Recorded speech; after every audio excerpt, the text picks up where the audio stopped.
Here we go, beautiful. So what I've done is I put this on Compass, and this is basically what I'm going to use to give you guys work. I'm not going to do any fancy big website things. This is very basic. Maybe I'll make it more exotic as time goes on, but at the moment, all I want to do is give you guys the work. What I've done here is I created this list here, which is first I've got here, it says holiday homework. Now, obviously I didn't get a chance to actually speak to you guys before the holidays. So if you haven't done the holiday homework yet, I'm not obviously gonna mind too much. What I've got, and where you get the link for this, by the way, is I put this on Compass, but if it's not on Compass, then I'll put it back, I'll check it and figure it out after this session. Also, I want to point out that I'm cheap, so I've only got the freebie session, so I've only got 36 minutes to talk to you guys. So we'll go from there.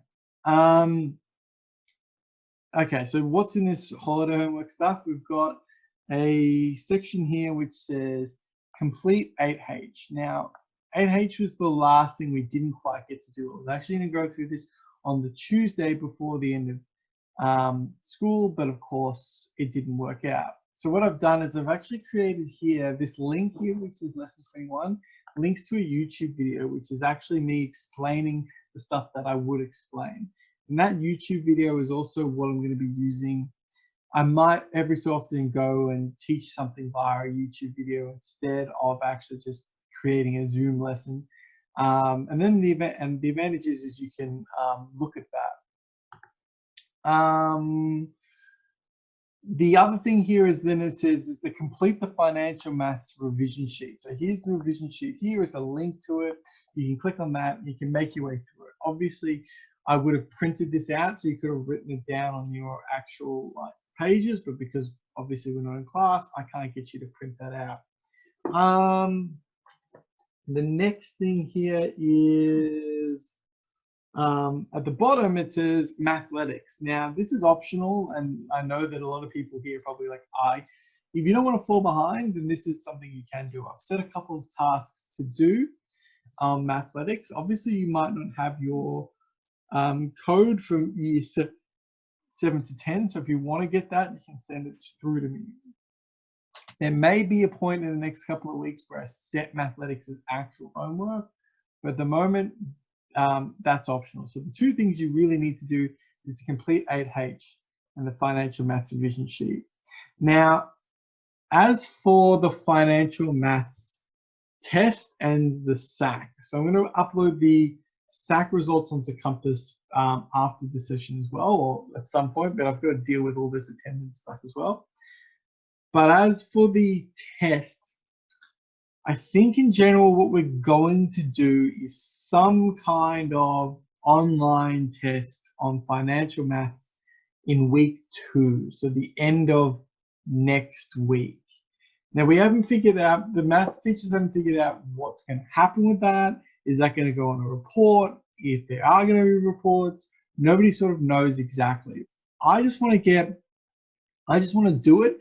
Something, maybe even if it's just multiple choice, just so I can get a rough idea. What you guys figure out on the chat how to help Paul or Richard out. I'm just going to leave that for a little bit. I mean, it's okay. As I said, what I'm doing is I'm recording this session, and the advantage of that is that later on you guys can come back and you can sort of say, okay, cool, what's going on there. The other thing, so then underneath here, I'm going to keep going, is I've got term 2. So term 2, this is what we're going to be doing this week at the top. I haven't finished completing this yet because I haven't got everything here, but we're going to, we'll go from that. So in here, what we've got is we've got 3 things. The first I'm trying to do is I've created a link that says join the Google Classroom. I've got a Google Classroom for pretty much all of my subjects, and I wasn't going to do one for you guys, but I thought it's just going to make some things easier. So on the Google Classroom, I think you guys should still be able to see this, even though I've changed the screen. You guys can see that the only thing here is an attendance question. Now, I'm going to get most of your attendance from the people that have accessed this meeting, but the attendance question is just a simple, are you present? And it might seem like a really dumb idea to do, but the idea is obviously you can't, and it shouldn't be graded, but that was a mistake by me. Obviously you can't submit that you're present unless you're there at the time. So the idea is it gives me a way to do your attendance. Okay, and also this will be a place where I can upload like videos, tests, everything else. I mean, I can do that on Compass as well, and I will probably go with both of them at the same time. But yeah, we'll go with that. Okay, so now what I'm going to do is I'm going to move on to the actual lesson. Let me just give me a sec. And it's going to be a pretty quick sort of lesson, but I'm going to try my best to do it like I would normally do anything. As I said, I'm recording this, so the advantage is that for you guys that are here, if you guys have questions, you can put them in chat, you can say them out loud. But also, is because it's being recorded, that means after the fact, you guys can go back over this. I'm going to put some notes on here, and you guys can take those notes in your books if you have them. If you don't have books, you can write them down on loose leaf paper. It's up to you guys, and the advantage of recording it is you can go back and pause it and look at a particular one. I'm also going to put this slideshow on the Compass and the sheet and the Google Doc as well, but I'm going to get to that. Okay, so let's go through today's lesson. I've got 26 minutes to 3 minutes left, so we'll better power through. So this is lesson 22, and this has got to do with algebra. Now, algebra is our new topic. Now, we're not going to, with the specific type of algebra that we're going to be doing in this topic is going to be dealing with like a plus b equals 24, let a equal 10, or whatever. And we're going to be trying to solve these kinds of things. Okay. So let's go look. So the next part here, oh, Helen's come to show, has shown up. Okay, sorry, I got distracted, I apologize. So that's the main idea. We're not going to be looking at linear equations. We're not going to be looking, and we're just going to be dealing with a little bit got to do with substitution. So the first part of the lesson is going to be lesson 22, and it's going to be dealing with word questions, because that's our very first one, is going to be dealing with word questions and also with substitution. For lesson 22, pi is the ratio of a circle to its diameter, is an irrational number, meaning it has no pattern and no end. A 22 on 7 is actually a good approximation of pi. And so what our goal today is going to be is how can we decode word problems? I've muted everyone just because I didn't want like background noise to interfere with people, but if you have something you want to quickly say, or problems or issues, put it in chat, or I think if you hold down spacebar, you can unmute yourself. I can't remember. Let's talk about, let's talk about this. There are 3 things that I think are important when it comes to understanding equations and using them. The first idea with equations is the equal sign. Now the equal sign is an equation. It means that both sides of the equation are the same. The main idea with the equal sign is if one side changes, then the other side must also change. So you can't, yeah. Okay, cool. So you can't like change one and then not change the other one. The example, of course, if I got 2 plus 2 equals 4, whatever, those are equal because 2 plus 2 is 4. If I multiply both sides by 2, then that would mean that 4 plus 4 equals 8, and that's cool. We know that that's true as well. So we have to do the same thing with both sides. The equation is actually one of the interesting symbols. The only reason why we use an equal sign is because someone thought, well, how can I show that the left and the right are equal? They showed the left and the right is equal. The best way they found was to use 2 lines that were the same length. let's keep going. So the second most important thing about an equation is the order. The order of an equation is important. Now, I usually talk about this in that if you are trying to tie your shoes, you need to go through a certain list. First thing you have to do is you have to untie a shoe, then you can take your shoe off, and then you can take your socks off. You can't do this in a different order. You can't take your sock off until you've taken your shoe off. You can't take your sock off until you've untied your shoe. So when you follow things in equation, you're always following it almost in a direction. It's like a bit of a hierarchy. Now, how we teach students what that hierarchy is we use BODMAS, or sometimes BIDMAS is the other way we sometimes refer to it. And it's usually the question that I ask when I do these types of problems, as I say, well, what's being done to X? If I've got 2x plus 3, I'm saying, well, X is being multiplied by 2. That's what's being done to X. And of course, the idea is the last thing that happens to X or happened to X is the first thing you undo. And I'm about to explain what I mean by undo, but let's grab a look at this example up here. We've got 2x plus 3. So that means that let's just say that equals 11. If I want to undo this, I want to unpack this, go backwards, I say, well, what's the last thing that happened to X? Well, the first thing that happened to X is it got multiplied by 2. After it got multiplied by 2, the second thing happened is we added 3. So the first thing we need to undo to solve this is we need to undo this add 3.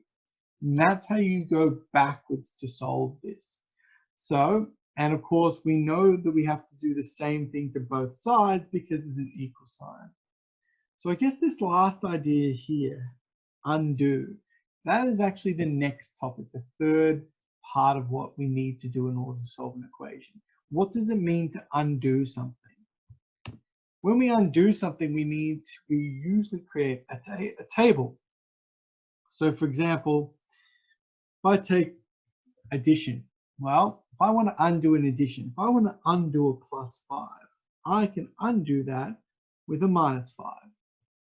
So that means if I have 3 plus 5 equals 8, if I take 8 and I minus 5, it undoes that plus 5 and brings me back to 3. Now, you guys probably know this already. The opposite of minus is a plus. In order to undo a multiply, we have to do a divide. In order to undo a divide, we have to use a multiply. And every single other, these are going to be the main ones we use, but every single operation has a thing that undoes it. X squared happens to be square root. The square root happens to be the squared. If you want to undo sine, if you want to undo, sorry, no, fuck it, shit. If I want to undo something like, I don't know, the sine of X, I can undo that with an inverse sign, but we're not going to deal with that. We're only going to deal with these ones here. They're the only ones we're going to deal with mostly. So those are the 3 parts that I think you need in order to solve a problem. You need to know what an equal sign is, and that means do to both sides. You need to know what the order is, and you need to then finally know how to undo something. Those are the 3 parts that we need. Now, this next part is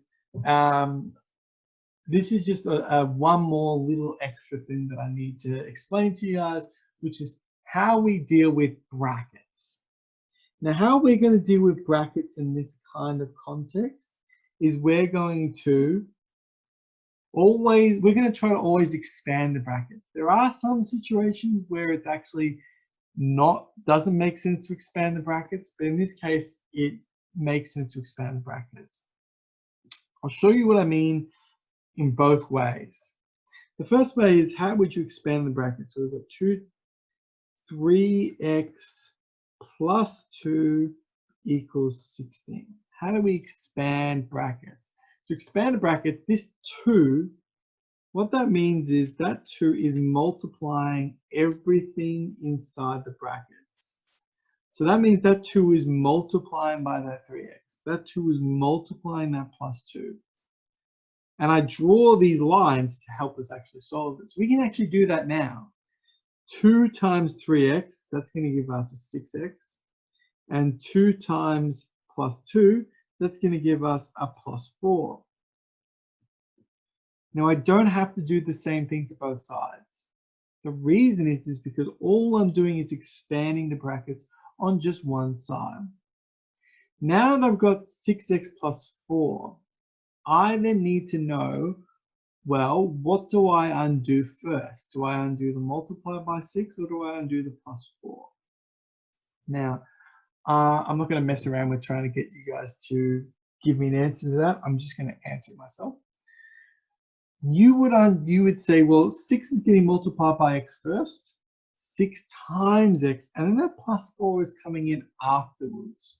So because that plus 4 is coming in afterwards, that's going to be what we undo now. We're going to undo this plus 4 by minusing 4. That will cancel it out. We have to minus 4 from both sides. If I minus 4 from both sides, that's going to give me 6x, and 16 minus 4, that's going to give me 12. Then I've got one step left. I've got that 6 times x. I'm going to undo that 6 times x. How do I undo that 6 times x? I'm just going to go, well, I'm going to divide by 6. And that will cancel that 6. The reason I divide is because the opposite of multiply is a divide.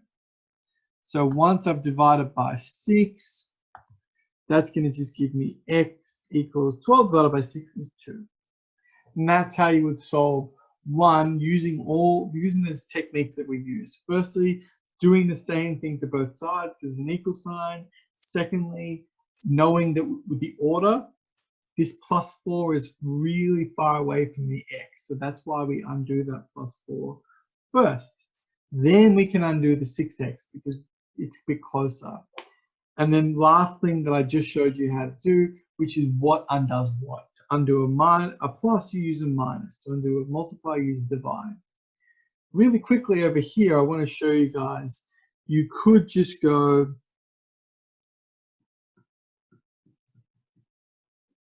now we don't normally, for some reason, they prefer you guys to expand. But you can sometimes sneak away without expanding. Let me show you what I mean. Let's take this example here. And let's now just quickly say, well, 3 is getting multiplied by x. Then 2 is getting added, but then the whole thing is getting multiplied by 2. So we can actually undo that multiplied by 2 by dividing everything by 2. If I divide everything by 2, what that's going to mean is I'm going to end up with 3x plus 2, because that's going to cancel there. And 16 divided by 2 is 8. Now, I can then follow the same sort of steps. Undo a plus 2, I need to minus 2 from both sides. That's going to give me 3x equals 6. Why did I get rid of the minus 2 plus 2 first instead of a 3? Because that x is right next to that 3. That's going to happen first, and then we're going to add 2. Last not least, 3x equals 2. To undo that multiplied by 3, we divide both sides by 3, which gives me x equals 2. Now, a quick point here is sometimes students struggle and they say, I don't understand, why did you, they might say, why did you do the plus 2 and minus 2 first? Why did you do plus 2? Why did you get rid of that instead of the multiply by 3? Usually I give them a quick answer. It says, well, what if I would say up here, I might say, what if x was, I don't know, say 1. And they would say, well, how would you solve this?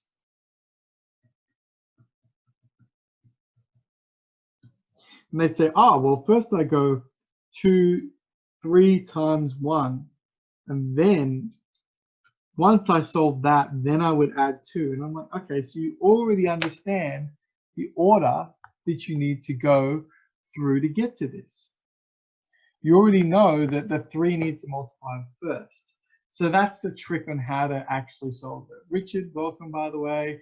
You may have missed a little bit, but that's okay. You can watch it later. Alicia, yeah, sure. If Juno comes down, you can see Juno. Juno's the dog. Okay. What was I going to do? Okay. So I've got 12 minutes left. I quickly wanted to, how much am I going to talk to you guys about today? I don't think I'm going to do that. Yeah, we'll get as far as we can. We'll go through this part here. Some quick parts about pronumerals on both sides. Now, pronumerals being the symbol for X, essentially any letter is a pronumeral or symbol. Okay, so how do you deal with letters and symbols on both sides? Well, what you would do is if I've got this here, first thing I've got some brackets here. I'm going to expand those brackets just like how I did last time, just because I want to get rid of the brackets. 2 times 2x is going to be 4x. 2 times 1 is going to be 2. Plus 4x equals 33. Okay, hey, look at that. We've got 4x, we've got 4x. Let's push them together. 8x plus 2 equals 33. I can add them because they are like terms. It's a 4x and it's a 4x. If it was an x squared, couldn't do it. This last little bit here is now going to be, okay, well, great. I'm going to get rid of, I've got 8 times x plus 2. Well, if x was 1, I would go 1 times 8. Oh, that means plus 2 is the last thing to happen. So I'm going to get rid of that by minusing 2 from both sides. 8x equals 31. My last step is going to be, well, I'm going to get rid of this times 8. I'm going to divide both sides by 8. X equals 31 divided by 8. Now you might be sitting there thinking, wow, Mr. Greer stuffed up. Obviously he should have done 32 because then it would have been a whole number. I actually kept this in for a reason. I wanted to show you guys that this is a perfectly fine answer, 31 over 8. If you wrote that down on the test, yeah, full marks, done, perfect. You could approximate it. You could write down, oh, well, that's just going to be, 3 7/8. That's fine too. But honestly, if the easiest way to write these down as an answer is 31 over 8. And that's fine. You don't need to worry about like 100 million decimal places or whatever. You just need to get that basic one down. Okay. So on the other side over here, we've got 2x plus 3 equals 6 plus 5x. And this is the first one where we've got a bit of a different problem here. We've got an x on this side and an x on this side because there is an equation in equal sign in the middle. Now, how you deal with that, how I normally deal with that is I say remove the smallest term.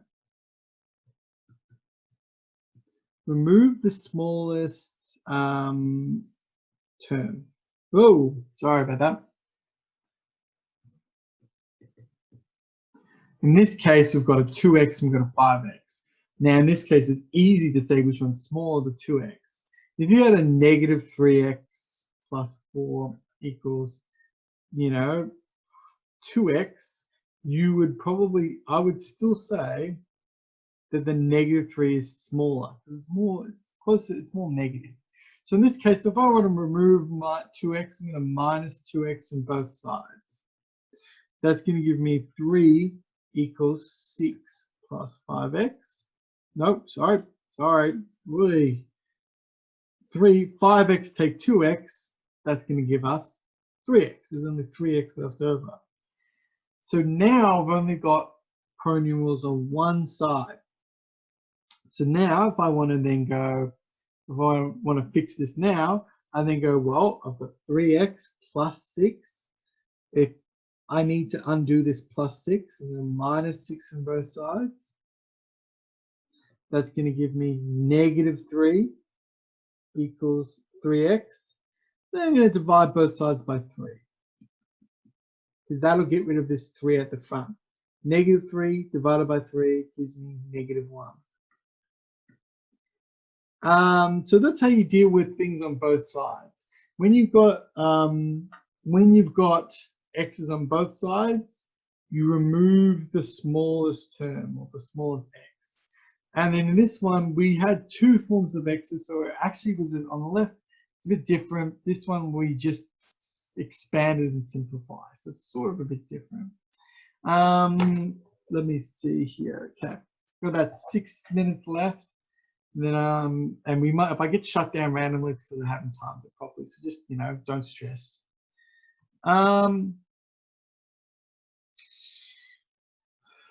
Let's talk about this guy briefly. I'm not going to do, you know what, I will do, let me see if I can. Okay, I'm going to unmute everyone for a sec. And if it doesn't, what I want to know from you guys is, can you give me the names or any way that one of these could be used in an equation? You can put it in chat if you can't. So any of what are these things called?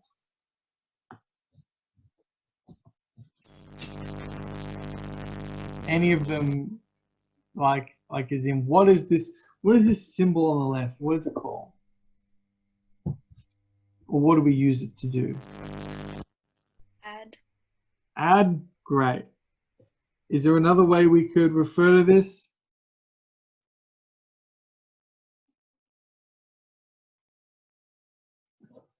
I'm looking at chat. Plus, yeah, plus will do. Anything else? All right. Someone said something, but I think my internet connection is kind of bad. I'm just gonna go through some of these things. I'm gonna mute everyone again, but yeah, what I mean by this is, we have a couple. Sometimes students get a bit. And this will probably be what I finish up on. People always get the easy ones. Yeah, plus, subtract, minus, and then they get this one. It's like multiply or times, and this one over here is divide. Sometimes they say share. And I'm like, great, easy, done, but there are other ways that you can use these in equations. For example, this one over here could be taller, this one could be shorter. This could be groups.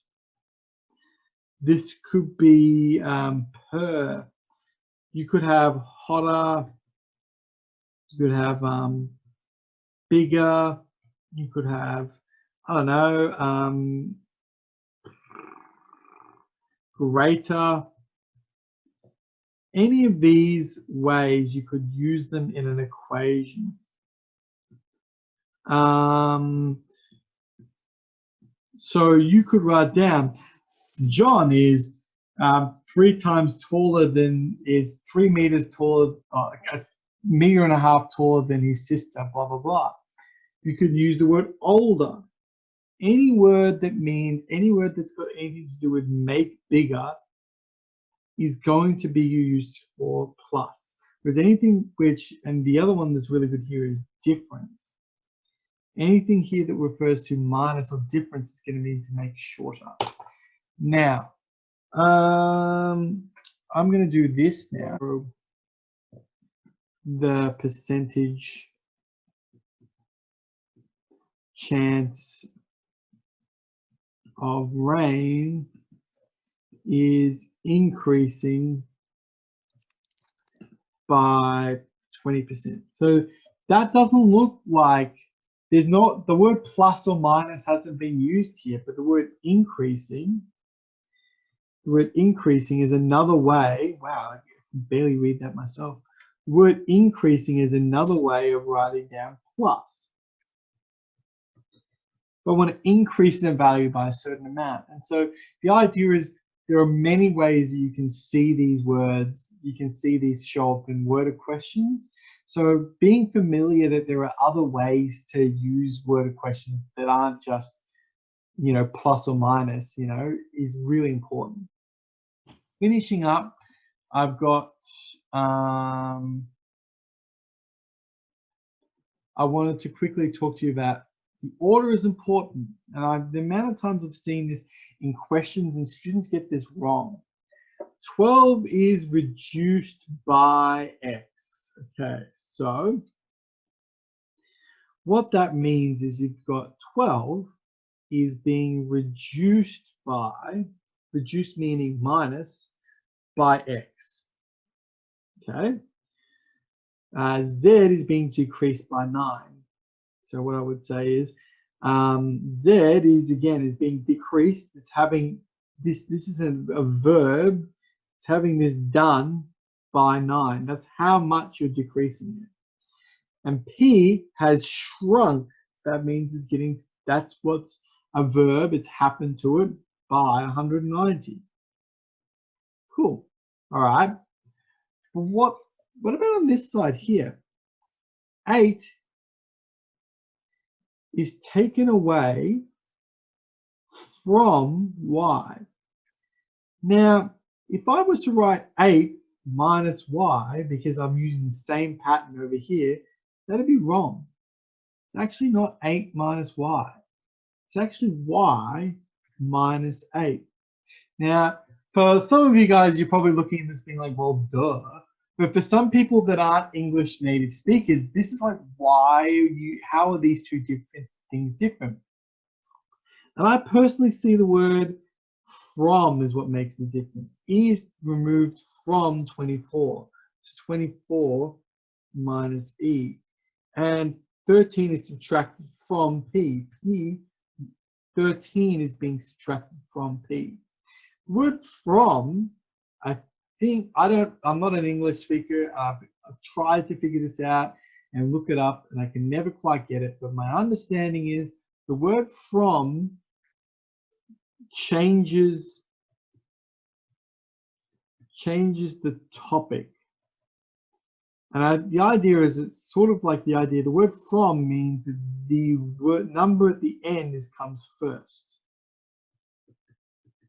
Whereas if, you know, the word from isn't used, if you use the word by, that just means it's the order that's written.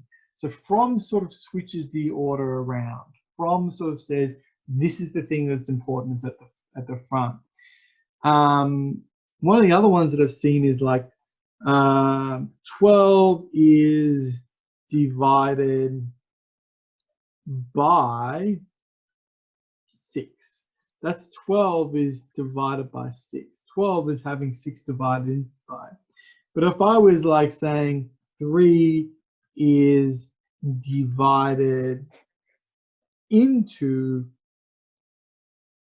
6, that's going to be like, oh, well, it's dividing it into. So 6 is the important part of it. So that means it goes first. So 6 divided by 3. And I guess the reason why that's the case, same is got to do with from and into, sort of have the same relationship. I haven't done a really good job of explaining that, and I'm sorry about that. But I personally, it's a grammar thing, not really a maths thing. But understanding this importance, the only advice that I can give you to work through this is to say, well, what is the important part of the sentence? Is it, you know, 3 is doing the dividing, whereas here is being divided by 6. 6 is doing the dividing. you know, what is doing the action? Is being removed. 8 is being taken away, not the y. That's what it's happening to. The last little bit here is multiplication. So this is got to do with addition. This is more to do with subtraction. Obviously, addition doesn't matter. You say 3 is increased by 6 or 6 is increased by 3. It doesn't matter the order. But multiplication is the last sort of bit. And this is sort of important here. There are some key words for multiplication. If you're ever doing a word question and you see the words per, every, each, or of, you're dealing with a multiplication question. And that means, and that's a straightaway thing, and I will refer to that. I'll say, hey, here's a question that says, I earn $5 every time I wash the car. That means that this is probably going to be a multiplication question. The next part that would go along with that is, okay, well, that means every time I wash the car, I get $5. So if I wash it once, which is 5C, where C is how many times I wash the car. If I wash it once, let's C equal 1, then that would be, then you go 5 times 1 is $5. Right. If I washed it 3 times, 5 times 3 equals, I would get $15. So whenever you see the word per, every, each, or of, you know, that's when you need to use multiplication. One of the other ones would be, oh, this was the idea that I was just sort of showing you before. Sorry, I should have talked about it here. I forgot that it was here. 4 is divided by x. 4 is divided by x. In this case, the x is doing the dividing. X divided by the x. That's what's doing the dividing. Whereas 4 is divided into x means, oh, 4 is the thing that's doing the dividing. So that means it's going to be x divided by 4. And knowing that difference. By the way, the per, I see this all the time when you've got like, oh, I make $20 per hour. That means that I'm going to be using multiplication. Usually, you might be like something, if I make $20 for an hour, and you know, I made $600, how long did I work? That would be a division, but usually per means straight away you should be thinking multiplication. And that's it. So after that, the only other thing that I've got to show you guys would be, so looking at the actual questions, this is 3A, and I can give you guys an access to this here. All we're really going to be doing is doing a couple of things in 3A, is substitution of values into a formula. So the two main things we're going to be doing is you're going to be substituting a value in, and then the other thing you're going to be doing is, yeah, well, it looks like that's the only thing you're going to be doing. So for example, the cost of hiring a dance hall is given by the rule 50 times 1,200. So you just got to put different values for T in here. And then in this one, you're going to, you know, say so on and so forth. I'm not going to go through these because I reckon that you guys can probably do them pretty easily. It does get, yeah, they're pretty, yeah, they're pretty simple. But if you guys struggle with them, you know, let me know. This one's a bit of a weird one. You've got to try and use an equation, or they give you an equation, but you know, whatever. You can probably figure that out from there. But that's all that I wanted to go through with this lesson. Let me go back to the, let me stop sharing.